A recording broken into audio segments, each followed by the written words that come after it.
한 해를 마무리하면서 우리가 어떤 말씀을 듣고 또 새롭게 도전하며 한 해를 마무리할까 하는 생각으로 사실 고민하다가 보니 내년도에 할 것들을 좀 준비를 이제 시작을 해놓고 막상 오늘 손을 하나도 안 대하면서 그래가지고 있더라고요.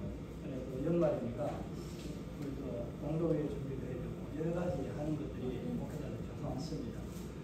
그래가지고 참 황당한 이런 적이 있는데 보통 한 2주나 3주 전에는 어느 정도 아웃라인 해놓고 생각하고 묵상했던 것들을 마지막 정리를 하고 이렇게 하는데 어찌된 판인지 이번에는 어젯밤에 늦게 이 말씀이 떠올라서 우리가 하나님한테 부름받은 것은 사명자로 부름받았다는 것, 그리고 사명자로 파송받았다는 것, 그 자체가 우리의 삶을 한번 돌아보고 새롭게 그 40년을 또 돌아보면서 한번 새 힘을 얻을 수 있는 그런 메시지고, 또 우리가 돌아보는 그 삶에 나는 정말 하나님 부르심에 얼마만큼 합당하게 살았는지 하는 것을 되돌아볼 수 있는 말씀이라 이 말씀을 우리도 떠오르게 되었습니다. 이 말씀은 사실 제가 선교를 가기 위해서 성도들에게 한번 부탁하면서 말씀을 드린 것이 있습니다. 그때 전한 말씀과 오늘은 말씀이 다릅니다. 관점이 다른 관점에서 보고 있기 때문에 말씀이 다릅니다. 우리 에스겔을 하면 환상을 많이 본 사람 그렇게 이야기합니다. 그리고 다니엘도 역시 마찬가지입니다. 우리 묵시라고 하는 이 환상을 많이 본 사람들이 있는데 그런 선지자들 중에 한 사람이 에스겔입니다.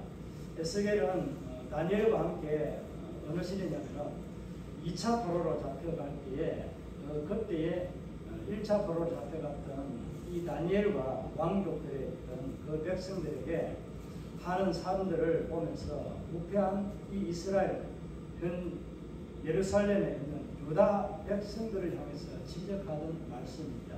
그래서 오늘 이 첫 번째 에스겔이 자기 소명부터 먼저 말하는 것이 아니라 자기가 본 이상, 환상을 먼저 말하면서 그렇게 자기의 소명을 3장까지 걸쳐서 하나님이 에스겔을 어떤 상황에서 불렀는지에 대해서 소개해주고 있습니다.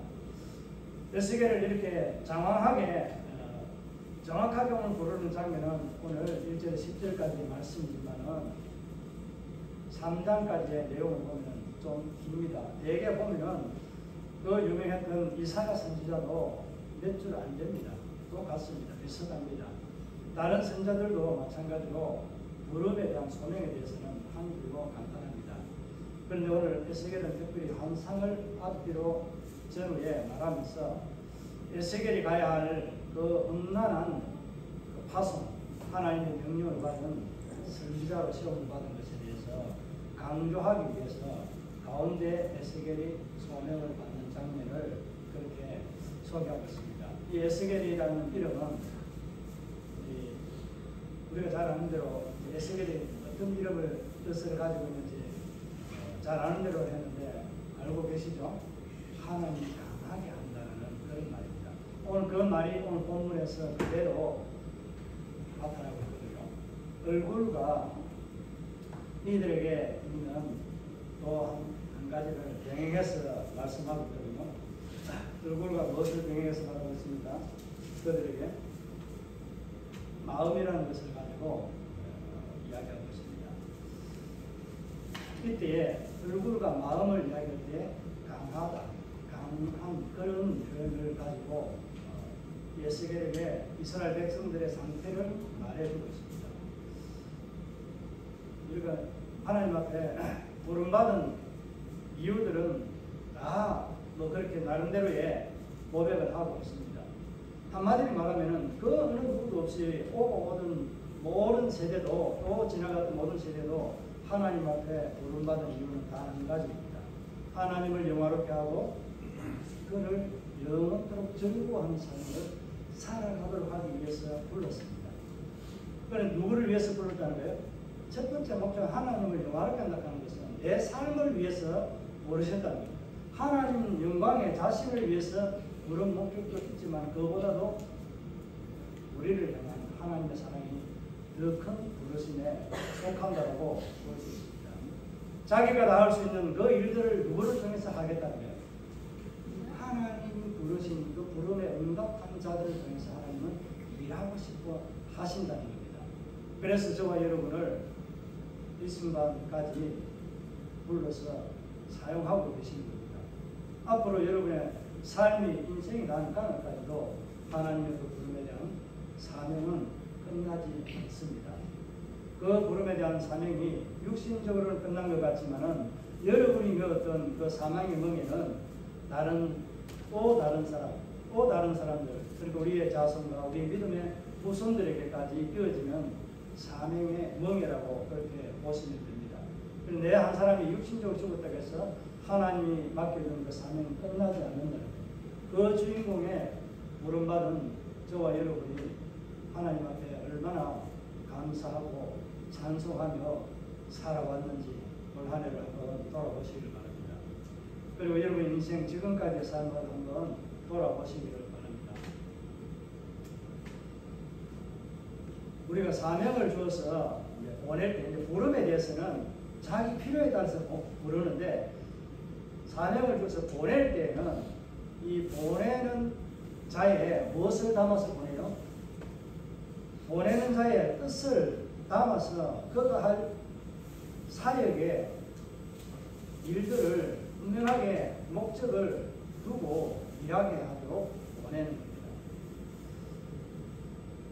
여러분도 과거에 심부름을 좀 많이 해보았을 건데 좀 비유는 아니지만은 시골에 옛날에는 장사하는 주말집 저희 동네는 주말이 가는 신장로 거기에 중간에 있습니다. 그 중간에 있는 주말에 많은 사람들이 이전에도 오고 가면서 그곳에서 이제 말 같은 소도 배워놓고 밥도 먹고 가고 술도 한잔하고 이제 먼 길 가고 가는 그런 길이었는데 그곳에 가면은 막걸리를 팔거든요. 옛날에는 막걸리를 다 도가에서 받아와가지고 말통 아니면은 좀 큰 데에 받아가지고 나라 같은 데 큰 데에 받아가지고 부어가지고 오면은 한두 전자 이렇게 떠서 판매를 했거든요.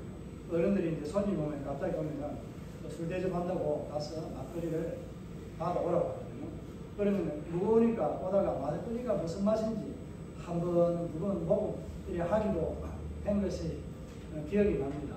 하나님 앞에 어찌 보면 목사가 저렇게 했나 할 정도로 그렇게 어릴 때는 아무것도 모르니까 그런 일들을 하면서 분명하게 내가 먹으면 돼야 돼요. 안 되잖아요. 그럼에도 불구하고 이게 왜 먹을까 하는 또 맛은 무슨 맛일까 하다가 한두 번 먹다가 술이 약한 사람 오다가 취해가지고 그거 자버립니다. 안 오니까 아이가 안 오니까 어떻게 해요? 부모가 요놈이 어떻게 됐는가 싶어서 찾아봅니다. 그러면 아이는 고집망태가 돼가지고 그 한 모금 먹고 취해가지고 뻗어있는 거예요. 뭐 어떤 사람들은 사이다 콜라만 먹어도 술이 취해가지고 뻗는 사람도 있습니다. 제 주변에 그런 사람이 여자가 누님인데 한 분이 있었고요. 또 남자도 한 분이 있었는데 그분은 음료수나 술을 절대 못 먹습니다. 그러니까 우리가 사이다나 콜라 이런 거 절대 권하지도 않는데 농담하고 장난하면은 한 번씩 이렇게 사이다 줄까? 사이다 먹자. 사이다 파티 하자. 이런 식으로 이야기를 하거든요. 네, 이렇게 사명을 주어서 보낼 때는 뭔가 목적이 있고 그 사람이 해야 될 일들에 대한 분명하게 받은 그 메시지가 있습니다. 그 메시지를 전달하고 그 메시지를 통해서 일을 하라고 그렇게 보내는 겁니다. 이게 우리 주 예수 그리스도를 하나님께서 자기 아들을 세상에 보낼 때는 무슨 목적으로 보냈어요? 우리를 하나님과 단절되었던 죄로 인해서 영원하게 죽을 뻔한 것이 아니고 영원히 죽었던 자들입니다. 많은 사람들이 착각하고 있는데 우리는 하나님의 죄로 인해서 영원히 죽었던 자들입니다. 그런데 죽었던 우리에게 예수 그리스도의 십자가에 죽으심과 보혈로 우리의 모든 죄는 용서함을 받고 보혈로 우리의 영원한 생명을 주시는 천년대로 그분이 우리에게 오셨습니다. 그 일들을 마치고 다시 이제 하늘로 올라가서 우리가 다시 다음에 들어가야 될 그 처소를 예비하기 위해서 전부 하나님 보좌 우편에서 오늘도 저와 여러분을 위해서 중보하고 계시고 또 일을 하고 계십니다. 저와 여러분이 일하는 믿음의 순간순간 하는 그런 고백과 행위의 삶들을 두고 하나님은 예수 그리스도에게 우리의 집을 짓도록 허락해 주셨습니다. 이게 다시 오실 그때까지 완성이 되면 오신다라고 했습니다. 아직 예수님이 안 오시는 이유는 뭐다? 집을 다 문제가지고 손이 부족한지 누가 일을 잘하는 사람이 가서 빨리 도와주든지 해야 되는지 모르겠네요. 이 모습이 됐더니 하나님께서 아들 예수 그리스도를 우리에게 보낸 이유는 뭐라고요? 우리를 죽었던 생명에서 구원하기 위해서 사명을 주어서 보낸 겁니다. 이 보내신 그 목적을 따라서 예수님은 순종하고 그 뜻을 이루어 드린 분의 대표적입니다. 많은 선지자들이 있지만은 우리에게 이 선지자들도 그와 같은 일들을 맡겨서 보내어줬지만은 누가 거부해요? 이스라엘 백성들이 다, 유다인들이 다 거부합니다. 예수님 갔을 때도 마찬가지다. 선지자도 사람 가운데 씌운 하나님의 파수꾼도 거절하고 죽이고 했는데 예수님이 이 땅 가운데 오셨을 때도 역시 마찬가지로 그들은 우리에게 메시아가 예수가 아니다라고 말합니다. 그렇게 하면서 십자가에 못 박으라고 하면서 그 십자가에 못 박는 죄가 만약에 있다면 당신에게서 있는 게 아니고 누구에게 있다? 우리와 우리 자손들에게 있다라고 우리 머리에게 돌리라고 유대인들은 그 앞에서 도망쳤습니다. 이 사람들이 바로 율법을 아는 지금 이제 바리새인과 서기관들이 그렇게 말한 겁니다. 레위인들과 같은 지도자급에 있는 사람들이 그와 같은 말을 했습니다. 그래서 지금 현재 유대인들은 자기 머리에 돌아온 그 나라 없는 세월들을 약 1000년의 세월들을 지내고 살아왔습니다. 이런 말들을 함부로 하면은 우리에게 어떤 꼴이 일어난다고 보여주는 거예요? 말은 건세가 있고요. 그 말은 우리에게 그대로 이루어지는 그런 역사가 있는 힘이 있습니다. 그래서 하나님께서 광야길에 불평하던 이스라엘 백성들에게 뭐라고 했어요? 우리가 여기 다 죽겠다고 하니까 다 죽었습니다. 우리가 살겠다고 하면 다 살았을 텐데 죽겠다고 하니까 다 죽었습니다. 그렇게 하나님을 이들은 반역하면서 살아왔던 세월들을 오늘 에스겔이 소개는 하고 있지 않지만 하나님께서 너희 조상과 지금 현재 유대인들이 너가 이스라엘이 이와 같이 나를 향해서 배반하고 반역하고 있다라고 그렇게 말씀합니다. 그래서 얼굴이라는 것과 마음이라는 것을 통해서 두 가지를 다 표현하고 있거든요.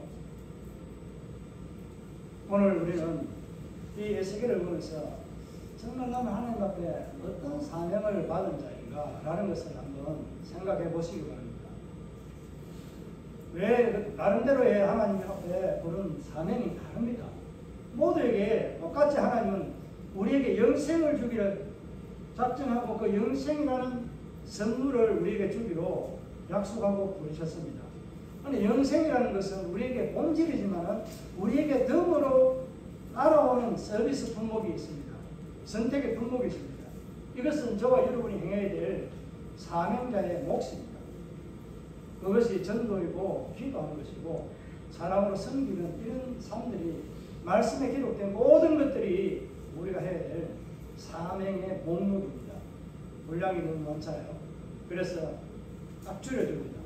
10가지로 줄였습니다. 4가지는 하나님을 사랑하고 하나님을 예배하는 것으로 줄여줬고요. 나머지 6가지는 부모를 공경하고 그 나머지 것들은 이웃과 형제들을 사랑하고 남의 것을 탐내지 않는 것으로 끝을 냅니다. 이게 하나님 사랑과 이웃 사랑 2가지로 끝냈습니다. 예수님께서 이것이 선지자의 강령이고 하나님의 뜻이 담겨있는 그런 말씀이라고 우리에게 증거하셨습니다. 그러면 우리는 하나님을 사랑하고 이웃을 사랑하는 삶을 살아가는 게 우리의 사명이라고 말한다면 오늘 에스겔은 포인트를 찍어서 개혁한 이스라엘 백성들에게 보내고 있습니다. 여러분 상황과 에스겔의 상황은 좀 다를 수 있습니다. 오늘 본문의 말씀을 보게 되면은 6절 이하에 보면은 뭐라고 말하고 있습니까? 에스겔이 가야 될 그 사명지는 어떤 곳이라고 말하고 있습니까? 한번 다 같이 한번 읽어볼까요? 6절입니다. 인자야 너는 비록 가시와 뜰레와 함께 있으며 전갈 가운데 거주할지라도 그들을 두려워하지 말고, 또 계속합니다. 그들의 말을 두려워하지 말지어다. 그들은 패역한 족속이라도 그 말을 두려워하지 말며 그 불굴을 무서워하지 말라. 그렇게 말씀하고 있습니다.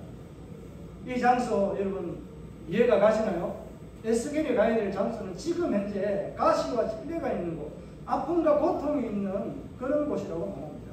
하나님에 대해서 아픔과 고통이 있는 것이 아니고 하나님을 배반해서 나타나는 인간대의 삶의 모습에 나타나는 가시와 찔레와 같은 것이 함께 있더라고요. 무엇으로 인해서? 그들의 조상들이 하나님을 떠남으로 인해서 그들에게 찾아온 것이 뭐다? 분쟁과 시기와 같은 것들이 일어나고 있다. 그래서 1차로 내가 너희들에게 내가 약속 예레미야 입을 빌어서 말했던 그 말대로 포로로 1차로 잡혀갔습니다. 포로로 잡혀간 그 삶을 보고도 이들이 회개하고 돌이키지 않는 거예요. 그러니까 그들에게는 가시와 찔레가 여전히 있고 또 뭐가 있습니까? 형제가 죽이는 말로 서로가 비방하고 모략하고 하나님을 떠나서 우상 숭배하는 삶으로 살아가고 있습니다. 그러니까 그 가운데 뭐가 있다고 말해요? 전갈이 있다고 말합니다. 전갈은요, 사람을 죽이는 독소가 강합니다. 그런 전갈이 있는데 그런 전갈이 있는 곳으로 네가 가야 된다. 그런데 네가 갈래 물어본 것이 아니고 너는 그곳에 가지만은 그들이 말하는 것과 그들이 하는 행위들을 너는 무서워하지 말라. 왜? 앞에 소개하고 있는 것이 뭐예요? 얼굴의 마음에 뻔뻔하고 굳어있다라고 그렇게 말합니다. 강조하는 말이에요. 똑같은 말입니다. 이스라엘 히브리어는 똑같은 말을 똑같이 해서 강조하지 않고 유사 반복 형태의 말을 합니다. 그런데 얼굴이라는 것과 마음이라는 것을 병행해서 말할 때는 마음은 뭐예요? 우리 안에 저장되는 것이고 얼굴은 우리가 받아들이는 것이라고 보시면 됩니다. 오늘 이 말씀도 얼굴은요, 될 수 있으면 그 마음의 생각과 정서들 이런 것들을 받아들이는 그 정신적인 것들을 받아들이는 통로로 이해하고 있는 부분들이 이 히브리들이 가지고 있는 사고들입니다. 그런데 하나님께서 에스겔에게 얼굴이 뻔뻔하다고 천면피를 깔은 철판 같다라고 말하는 두꺼워서 목이 뻣뻣하다는 그런 표현을 쓰는 용어를 말하고 있습니다. 이 용어들은요, 유대인들이 히브리인들이 누구를 향해서 하는 말인 줄 아십니까? 남들이 하는 말. 얼굴이 뻔뻔하고 두껍네, 철면피네 이렇게 말하는 이것은 어떤 상대를 두고 이야기한다고요? 이방인들을 두고 하는 말이라니까요. 선민이라고 하는 이스라엘이요, 자기는 어렵다고 생각하면서 부정하고 더러운 저 천민과 같이 여기는 사람도 사람 취급 안 받는 그런 존재로 여기는 거예요. 우리나라도 그런 과거에 역사들이 있습니다. 조선이라고 하는 시대가 망하고 나니까 그런 빈부귀천이요 끝나고요, 여자들의 신분이 상승이 된 것이 언제인지 아세요? 바로 대한민국이라고 하는 일제강점기에 조선시대가 끝나는 이 시대에 기독교인 크리스찬들이 이렇게 세운 겁니다. 그 본연의 주인공이 여러분이 싫어하든 좋아하든 이승만 박사가요, 초대 기독교들 위해서 대한민국을, 이 나라를 세우고 싶어하는 기독교 본위의 국가를 만들고 싶어요. 신앙의 국가를 만들고 싶었던 게 이승만 대통령입니다. 그분이요, 감옥에서 성경을 읽으면서 하나님을 만나고 난 후에요, 하와이에서 여성들에 대한 교육을 할 때 이스라엘과 미국들의 이 사람들에 대해서는 전혀 다른 생각. 여자들은 이스라엘은 예수에 들어갑니까? 안 들어갑니까? 안 들어갑니다. 사람 취급도 못 받습니다. 그런 이승만을 미국에서도 굉장히 싫어했습니다. 거기에서요, 여자들에 대한 가르침이 일어나게 되고요, 이 나라에서도 야간 학교 이런 데서 여성들이 배우는 것이 열려지게 됩니다. 그래서 신고살이 1년도 안 돼서 남편이 죽고 난 후에 갔던 그 숙명, 제가 알기로 정확하게 숙명여대 일대 총장이 이쪽의 사람입니다. 정확하게 모르겠는데 요 예산이나 요 인근의 사람이에요. 그분이 일대 초대 가정부로 살면서 일본에 가서 공부하고 난 이후에 돌아와서 그렇게 한 대학을 세운 대학이 그런 이야기 있습니다. 예수를 믿고 난 삶의 그 길이요, 우리에게는 얼마나 큰 많은 변화를 줍니다. 예수를 만나면은 그분이 예수를 만난 것으로 기쁨적으로 기뻐하고 즐거워하는 것이 아니라 하나님이 나를 통해서 내게 주시는 능력과 은혜가 이것을 가지고 하나님 당신 앞에 무엇을 하기를 원합니까 하는 질문 가운데 그가 기다리는 것은 이 승마는요, 국가에 대한 기독교 베이직에 국가를 만들고 싶고요, 모든 사람이 교육을 받는 것에 문을 열어주는 그런 일들을 해야 되는데 왜? 국민들이 무지하니까 말하고 어려워서 당하는 고통이 있었기 때문에 일제강점기를 겪었다고 생각했기 때문에 그런 거예요. 그 한 사람의 각성이 이 나라가 이만큼 기독교 국가적인 배경으로 하나님을 섬기는 나라로 세워졌다는 사실에 여러분 그 역사를 알아야 됩니다. 많은 사람들이 이야기하는 일반적인 역사, 자기들이 말하는 역사가 아니에요. 저는 선교를 전공하고 교육도 전공했지만 역사에 대해서 관심이 더 많은 사람입니다. 선교가 역사와 맞물려 있기 때문에. 그래서 역사는 본질적인 것, 이 사람들이 이야기하는 것과 이 사람들이 이야기하는 반대편과 자기 좋은 대로 해석한 사람들의 주장을 다 보는 것이 아니라 가운데에서 중립적인 입장에서 왜 이렇게 해석하는 것을 생각하고 받아들여야 됩니다. 만약에 제가 이제 이 말씀을 하나 더 이야기한다면 역사 가운데 우리 조선시대에 멀리 가지 않습니다. 조선시대에는 이승계가 이 나라를 조선이라는 것을 건국하게 됐습니다. 그 이승계를 좋은 면으로 보면 나라를 건국한 태조라고도 말하긴 하는데 그가 살기 위해서 선택한 것은요, 자기 장수들과 부하들을 살리기 위해서 선택한 것은 배급을 할 수밖에 없습니다. 그 수양은 어떻게 됐어요? 똑같습니다. 자기 조카 단족을 죽이기 위해서 너가 선택한 것이 아니라 자기가 살기 위해서, 자기 가문이 살기 위해서, 자기를 따르는 자들 살기 위해서 선택한 거예요. 그 사람 입장에서. 제가 누구 입장, 이승계와 수양의 입장에서 이야기합니다. 김종서와 이 재영장군과 같은 이런 사람들 입장에서는 반역자입니다. 누구의 관점에서 봐야 돼요? 이해하면서 왜 그런 선택을 할 수 있도록 좀 더 좋은 길이 없었는가 하는 것을 우리는 생각해야 합니다. 그러면 이 모습을 보면서 지금 현재 오늘 우리 이 정치 세계는 어떻습니까? 한번 보십시오. 자기 하나의 어떤 자기들이 싫어하는 그 하나를 가지고 싫어하면서 그들을 또 선호하면서 선택하며 살아가고 있는 게 이 현실판입니다. 이 제약의 모습은요, 과거 이스라엘이나 오늘 저와 여러분이나 앞으로 오고 오는 모든 세대도요 비슷합니다. 그래서 역사를 아는 자는요 내일을 지배할 수 있다는 그런 말들을 하고 합니다. 중요한 것은 오늘 이스라엘 백성들이 하나님 앞에서 어떤 범죄를 하고 있기에 하나님께서는 이 에스겔을 통해서 부르면서 뭐라고 말하고 있습니까? 인자라는 표현을 씁니다. 여기서 인자라는 표현은요, 에스겔이 사람으로서 하나님 아들이라는 표현이 아니고 보잘것없는 예수 그리스도는 인자라고 할 때 뭐예요? 낮고 전한 몸으로 오신 그 예수님의 그 인성을 표현하기 위해서 인자라는 표현을 씁니다. 오늘 여기는 에스겔이 잘나고 뛰어난 존재가 아니라 인자라는 거, 보잘것없는 피조물 중에 하나로 너도 쓸모없던 존재와 같은 존재다 라는 의미로 인자라는 말을 쓰고 있습니다. 이게 우리가 다르게 말하면 본래와도 못한 우리를 누가 구원해 주신 거예요? 하나님 아버지께서 예수 그리스도를 우리를 구원해 주신 거예요. 에스겔도 본래와도 못한 이를 하나님께서 파수꾼으로 세웠던 거예요. 이스라엘의 선지자로 세워서 네가 가야 될 곳은 어디가 있다고요? 죽음이 있는 곳, 그곳으로 가야 된다. 우리가 오늘 찬송 부르는데 아골골짝 분들에도 복음 들고 가오리다. 이 찬송 여러분 단순하게 생각하지 마시고요, 냉정하게 한번 생각해 보시기 바랍니다. 내가 선교사라는 이런 개념으로 떠났어요. 오늘 이 말씀을 드리려고 하면 그렇지만 선교사는 보내는 선교사와 이 가는 선교사가 있습니다. 똑같습니다. 상급은 똑같습니다. 하나님이요 보내는 자의 상급이 가는 자의 상급과 동일하지만은 분량이 다릅니다. 상급은 가는데 분량이 달라요. 우리를 이 자리에서 기도와 물질로 보내는 선교사의 사명을 감당하게 하는 것은요, 내가 잘나서가 아니고 내가 돈이 있어서가 아니고요, 하나님은 나를 일하고 싶기 때문에 그 일을 지금 맡겨주셨다는 사실입니다. 그래서 에스겔이 잘라서 내가 선지자가 되고 하나님의 파수꾼으로 되겠습니다, 이력서 내는 거 한번 보십시오. 이력서 하나 안 씁니다.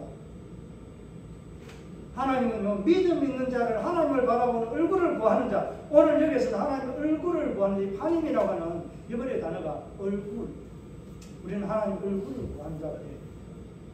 우리의 얼굴을 닫아버리는 떳떳하고 굳은 자의 얼굴은요, 오늘 이 표현대로 배역한 족속에 무리에 들어가는 한 사람으로 여러분이 불려지게 될 것입니다.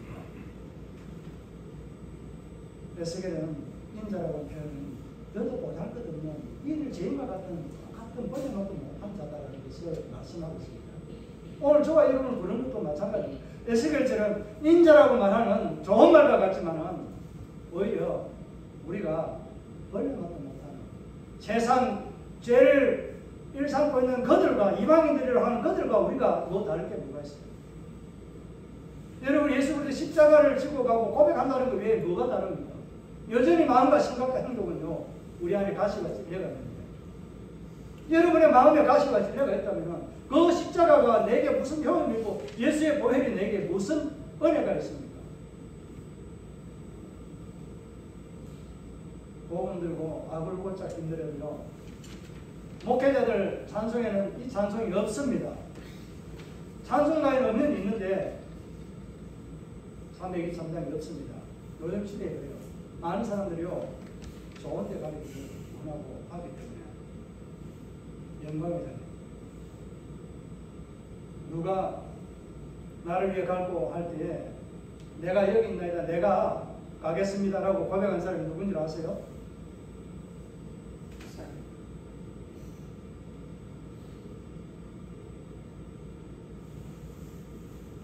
고백한 그 이사야처럼 여러분이 그 고백하고 그 일에 복음들인데 복음의 사역에 수종되는 저와 여러분이 되시기 바랍니다. 올 한 해를 돌아보면서 이 말씀을 좀 생각할 때에 얼굴과 마음이라는 것은 두 군데 다 통로라고 했습니다. 마음에 담겨있는 하나님의 말씀의 씨앗이 안에 담겨있는 것을 우리는 입으로 끄집어내서 말합니다. 마음에 담겨있는 하나님의 말씀의 씨앗을 나중에 말씀드리겠지만 우리는 다 가서 저장하고 싹을 틔워야 됩니다. 싹을 틔울 때는 입으로 내뱉는 말이고 그 입으로 내뱉던 말을 내가 듣고 내가 행하는 삶을 사는 것이 열매 맺는 삶입니다. 얼굴을 앞에 말씀드린 오늘 이 표현이 뻔뻔하고 빳빳하다, 배역했다는 이 표현을 쓸 때에 얼굴이 뻣뻣하다는 것은 차단했다는 말입니다. 내 안에 들어오는 하나님의 말씀을 하나님의 얼굴을 구하는 것을 보기를 구한 거예요. 내가 스스로 닫아버리고 차단했다는 것을 의미하는 거예요. 우리는 세상 살아가면서요, 내가 듣고 싶은 거, 내가 바라고 싶고, 내가 말하고 싶은 대로 말하고 행동하고 그렇게 합니다. 이게 그리스도인들의 삶에서 누구나 다 똑같아요. 저라고 뵐 수 없습니다. 성도라고도요, 그렇게 특별하게 뛰어난 사람도 있는가 하면요, 대부분이 제가 볼 때는 볼텐지를 따지면 한 90% 이상이요,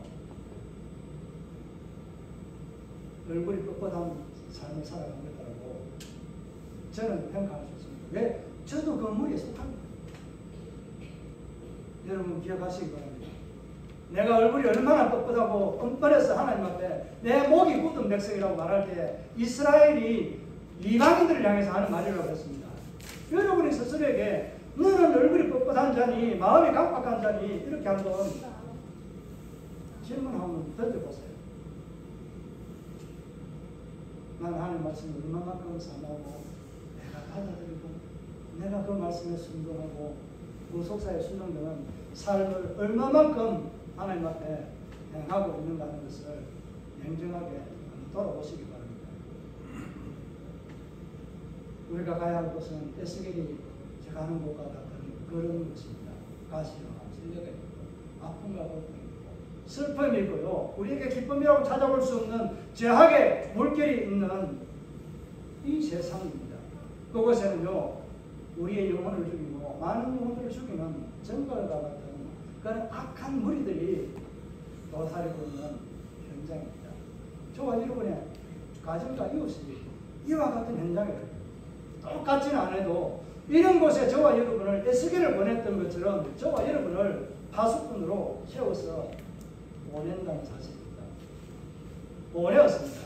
오늘 이 말씀을 보면서 이스라엘이 얼마나 배역했는지 에스겔을 통해서 하나님께서 중요한 말씀을 하고 있거든요. 5절을 한번 보시면요. 5절을 보면은 마지막에 뭐라고 말하고 있는지 한번 보면 압니다. 오늘 이 말씀에는 그 말씀이 안 나와 있습니다.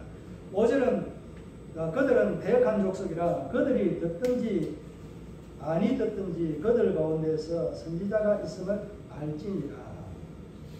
뭐라고 말하고 있어요? 선지자가 있는 줄 깨닫게 한다는 말이죠. 그죠? 우리 한글 표현은 이렇게 말하고 있어요. 5절에 우리 한글 표현에서 이 언어가 표현을 낼 때에 좀 이런 문제들이 애고 이야기합니다. 과거형, 과거 완료형으로 쓰고 있습니다. 그러면 안다는 지금 이제 깨닫는다는 거예요. 뭐 하는 거예요? 이미 알고 있다는 표현이잖아요. 알고 있는데 여호와 하나님께서 선지자가 있는 것을 누가 알고 있다? 이스라엘 그들의 조상들도 알고 있고 지금 이 에스겔이 사명을 받아 가야 될 유다 현지에 있는 예루살렘에 있는 주민들도 알고 있다는 사실입니다. 그럼에도 불구하고 그들을 하나님께서 뭐 하시겠다는 거예요? 심판하시겠다. 그 이유를 앞에 말하지 않습니다. 해석이 앞뒤로 좀 바뀌고 하면 더 원만하게 좋은 표현이 되는데, 왜냐하면은 그들은 뭐한 족속이라고요? 뭐한 자들이라고? 배역합니다. 하나님을 떠난 자들이고 나를 반역해서 나를 향해서 떠난 자들이라고 그렇게 말합니다. 왜냐하면은 그들은 배역한 족속들이기 때문에, 배역한 자들이기 때문에 뭐 하는 거예요? 심판을 받아서 마땅한 자들이다. 그럼에도 불구하고 하나님의 그 진노서에 담긴 뭐가 있어요? 하나님의 사랑이 담긴. 우리는 믿는 자들에게는 하나님의 진노가 뭐가 되는 거예요? 우리에게는 사랑의 은혜가 되고요. 믿지 않는 자들에게 뭐가 됩니까? 영원한 행복이고 죽음밖에 없는 것이 하나님의 심판입니다. 이 말씀을 구약에 이 선지자들이 많이 하고 있습니다. 우리가 은혜와 심판 사이에서 살아가고 있다는 사실을 기억하시기 바랍니다. 내년 한 해도 다가올 한 해도 우리에게 주어지는 심판들은 매일매일 삶의 12시라고 하는 자정을 넘기면서 우리에게 주어진 하루의 심판이 있습니다. 또 하루의 은혜가 있습니다. 또 시작되는 하나님의 은혜가 있습니다. 이런 은혜를 우리는 매일매일 우리가 호흡하는 동안에 함께 살아가야 됩니다. 그렇게 살아가기 위해서는 이스라엘 백성들이 얼굴이 뻣뻣해져 스스로 하나님의 얼굴을 구하지 않고 하나님의 말씀을 대하지 않고 들으려 하지 않는 그런 삶에서 벗어나서 우리는 어떤 삶을 살아야 된다고 말씀하고 있습니다. 오늘 에스겔에게 그들을 두려워하지 말라고 말하면서 7절 이후에 말씀하고 있는 것을 보면 알 수 있습니다. 하나님께서 그들을 두려워하지 말라고 하면서 무엇을 주신다는 거예요? 두루마리 책을 줍니다. 하나님의 말씀을 줍니다. 그곳에는 무엇을 기록해놨어요? 하나님이 행하신 모든 일과 에스겔이 해야 될 그 일들에 대해서 기록해 놓았습니다. 그 일들을 보면서 너는 세상의 말을 듣지 말고 누구의 말을 들으라? 내가 일러준, 내가 내게 준 이 생명책에 기록된 이 하나님의 말씀이 기록된 두루마리 책을 보면서 그래 행하라고 말씀하고 있습니다. 이것을 오늘 우리에게 적용한 거예요. 우리에게 주어진 이 성경 66권의 이 기록된 말씀을 네가 읽으면서 이 말씀을 통해서 네가 세상을 판단하고 재판해야 되는데 네가 오히려 세상 법정에 고소를 해야 되겠느냐? 판사가 판결을 해야 되는데 자기가 검사 자리에 앉아갖고 판사에게 구형을 해달라고 하는 이런 꼴이 되겠습니까? 이게 고린도전서 6장에 보면 우리한 자한테 소송하는 자들입니다. 우리는 하나님께서 천사나 모든 세상의 것들을 예수의 이름의 권세로 판단하고 재판하는 자리에, 재판관과 하는 자리에 우리를 앉혀주신 겁니다. 이 사실 잊어버리지 마시고. 그래서 우리는 하나님의 말씀을 기록된 대로 믿고 순종하는 것이 주님 오실 때까지는 구속사에 순종되는 것이었다면, 이제 다시 오실 주님의 역사의 그 구속의 마지막 완성에 담긴 재림의 때에 수종들은 저와 여러분의 삶이라는 것입니다. 오늘 이 말씀을 정리하면서, 새로운 한 해를 준비하면서 여러분에게 부탁드리고 싶은 것은, 하나님의 말씀을 개국을 여기지 말고요, 기록된 대로 보고 내가 들은 대로 순종하시길 바랍니다. 이게 에스겔이 우리에게 주는 교훈이고요. 하나님께서 에스겔을 벌레만도 못한 인자라는 표현으로 좋은 표현과 같이 써서 그를 사명대로 부른 것은 이스라엘 파수꾼을 부른 것은 이력서가 차단해서 합니다. 벌레만도 못한 그를 통해서 하나님은 그에게 영광과 은혜를 주시고자 그를 불렀다는 사실입니다. 이와 같이 저와 여러분도 하나님 앞에 에스겔과 같은 그런 부름을 받은 파수꾼, 여러분의 가정과 여러분의 이웃과 여러분의 형제와 지체들을 위해서, 이 지역을, 세계 열방을 위해서 우리는 부름을 받은 파수꾼입니다. 여러분 예수 그리스도의 이름으로 그 사명을 받아 감당해야 될 선지자로 불렀다는 사실을 먼저 불렀다는 겁니다. 잊지 마시고, 그 말씀을 내가 세상의 길을 기울이지 않고 하나님의 말씀, 이 성경 66권을 가지고 우리는 세상을 판단하고 정죄하는 것이 아니라 인도해야 될 사명자로 우리를 불러서 지금까지 호흡 있게 하고 내년으로 새로운 한 해도 저와 여러분 중에서 하나님은 일하고 계시기 때문에 에스겔과 같은 그런 사명자로 부르셨다는 이 사실을 기억하면서 새로운 한 해는 정말 이 사명을 더 잘 감당하는 저와 여러분의 삶이 되기를 예수의 이름으로 축복합니다. 이 말씀을 생각하면서 우리 함께 결단하면서 지나온